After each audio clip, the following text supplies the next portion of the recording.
Have you ever imagined being betrayed by your own family? What would you do if you found out that the people you trusted the most were consumed by ambition?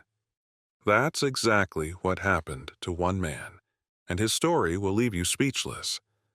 Get ready to uncover just how far ambition can drive people. I always believed that my family was my greatest ally.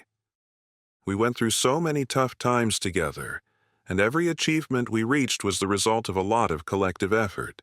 From a young age, my parents taught me that hard work and loyalty to the family were the foundation of success. I took those lessons to heart, and over time, I was able to build a comfortable life for all of us. My relationship with my siblings was also very close. We always supported each other in times of crisis, and when I decided to expand the family business, they stood by my side. We started a company together, and for years, I believed we were all working toward the same goal, ensuring everyone had a stable and prosperous life. But what I didn't know was that, over time, this family bond was being eaten away by ambition. It was a typical morning when I received a call that would change everything. On the other end of the line was Marcos, a longtime family friend. His voice sounded strangely hesitant, as if he wasn't sure what to say. "We need to talk, but in person. This isn't something I can tell you over the phone," he said. The concern in his voice was palpable, and it left me both intrigued and nervous. I agreed to meet him at the cafe we used to go to in the old days, with no idea of what was about to unfold. At the meeting, Marcos seemed uneasy, avoiding eye contact for a few moments, as if he was about to deliver devastating news. Finally, he spoke. "Look, I don't know how to tell you this, but your family isn't as loyal as they seem. Something's going on that you need to know about." I was in shock. Those words echoed in my mind like an endless refrain. My family?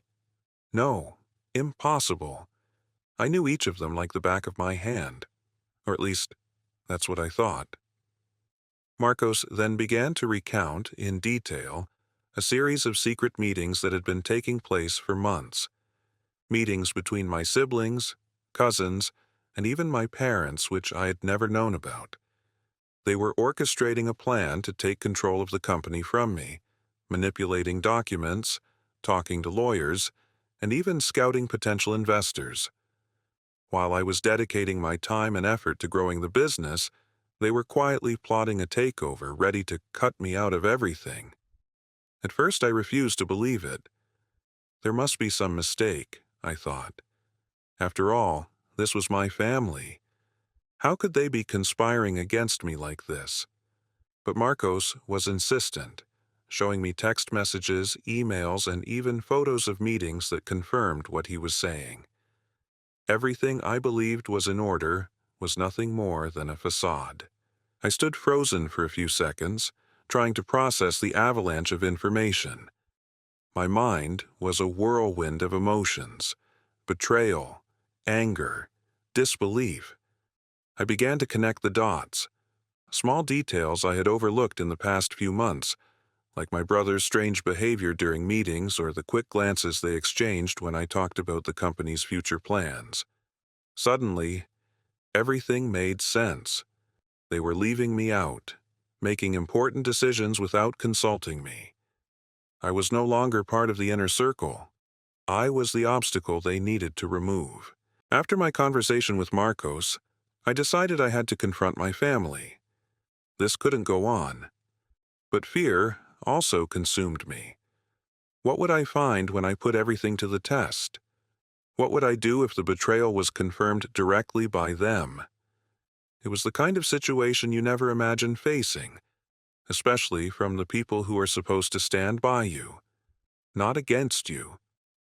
When I got home that night, my parents and siblings were gathered in the living room, talking casually as if nothing was happening.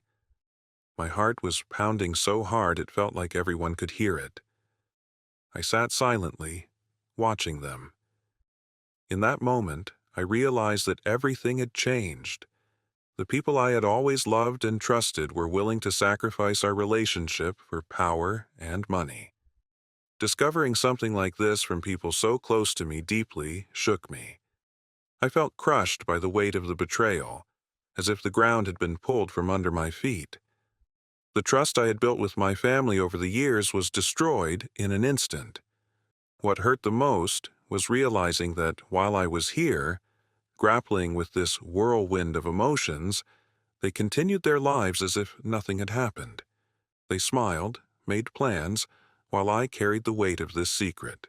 The nights became the hardest. When I lay down, the thoughts spun in my head non-stop. Why did they do this to me? What had I done to deserve such disloyalty? The idea that my own family, the people I trusted the most, were plotting behind my back was something I simply couldn't digest. Every time I thought back to the moments we spent together, the gestures of affection now seemed fake, laden with hidden intentions. I felt alone. Although I could tell someone, part of me didn't want to expose what I had discovered. There was a mix of shame and disappointment that made me question if I was the only one to blame for being so blind to all of this. Had they always been like this, and I just refused to see? Or had ambition transformed them over time, and I hadn't noticed? The doubts gnawed at me, but what hit me the hardest was the fact that no matter how I chose to deal with it, I knew nothing would ever be the same again. The relationship I had with my family had changed forever, and there was no going back. It was as if I was stuck between the pain of betrayal and the fear of losing the people I loved for good. After days trapped in my own thoughts, I realized that continuing to ignore the situation wouldn't make anything better. The pain only grew, and the tension between us, though silent, was palpable. I had to make a decision. Confront them, or continue suffering in silence. Every time I found myself surrounded by them with smiles and trivial conversations, the knot in my throat tightened even more. How could they act like everything was normal, while I felt destroyed inside? I decided I couldn't endure it any longer. A confrontation seemed inevitable. I didn't know if I was ready, but I knew I needed answers. I couldn't live with the doubts anymore, with the emptiness that betrayal had left inside me. It was time to face the truth. That night, I called everyone together for a talk. My heart raced, and my hands were sweating as they gathered in the living room, unaware of what was coming. The silence that followed was filled with tension, and for a moment I almost hesitated, but the pain was greater than the fear. "I know what's going on," I said, finally breaking the silence. "And I'm not going to pretend I don't know." The looks of surprise were immediate. They glanced at each other, trying to understand what I was saying.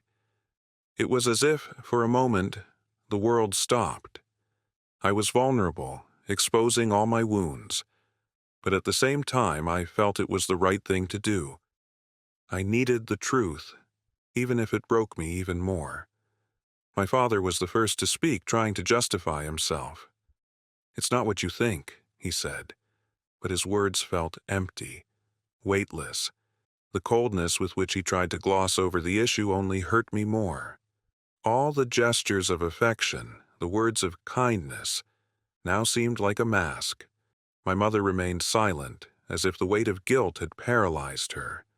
I didn't expect them to admit everything all at once, but at least I wanted a genuine reaction. I didn't expect to feel so much disappointment. In that moment, I realized that the chasm between us was greater than I had imagined. I had lost not only trust, but also the admiration I once had for them. The silence spread through the room after my father's words. I expected someone to say something, for there to be a hint of regret. But what I saw was the opposite. My mother, who had not said a word until then, finally broke the silence, but not in the way I had hoped. "You've always been too sensitive," she said in a distant tone, as if my pain was an exaggeration or hysteria. That hit me harder than any justification could. The betrayal was already a deep wound, but now it felt like they were minimizing my suffering, as if I were the problem for having discovered it. It was a punch to the gut. My brother, who had remained silent until then, finally spoke up. He seemed more troubled by the situation than the others. "I didn't know things had gotten to this point," he said, with an expression of guilt that, for the first time, seemed genuine. "This was never about hurting you. But for me, it didn't matter whether the intention was to hurt me or not. The fact was, I had been hurt. My world had crumbled, and the trust I had in my own family was in pieces. Their ambition had blinded them, and even now, faced with the truth, they seemed unable to see the impact their choices had on me. I looked at each of them, searching for something that could give me hope that one day things would return to normal. But there was nothing. It was as if we were on opposite sides of a chasm that couldn't be crossed. My father tried once more to justify his actions, talking about how everything was for the good of the family. But I couldn't listen anymore. All I heard were empty excuses. It was at that moment I realized I needed to move on, no matter how painful it was. I needed to distance myself, not to run from the problem, but to heal. Staying there, trying to salvage something that was already broken, would only drag me down further. I stood up without saying another word and walked out of the room. I knew that was the last time I'd see them the same way. The days that followed were difficult. Every time I remembered the conversation, I felt a mix of relief and sadness. Relief that I had finally spoken the truth that had been trapped inside me. But sadness at realizing my family wasn't what I thought it was. It was a deep wound that would take time to heal. I started to focus on myself. It wasn't easy, but I understood that, to move forward, I needed to reconnect with who I was before all of this. Slowly, I distanced myself emotionally from what had happened. I no longer wanted to live under the shadow of betrayal and the empty justifications my family had given. By the end of this process, I realized something important. The true value of relationships isn't just in blood, but in the respect and trust that's built over time. And, unfortunately, that had been lost amid their ambition. The betrayal didn't just change my view of them, but also my view of what really matters. Moving forward without carrying the weight of that hurt became my goal.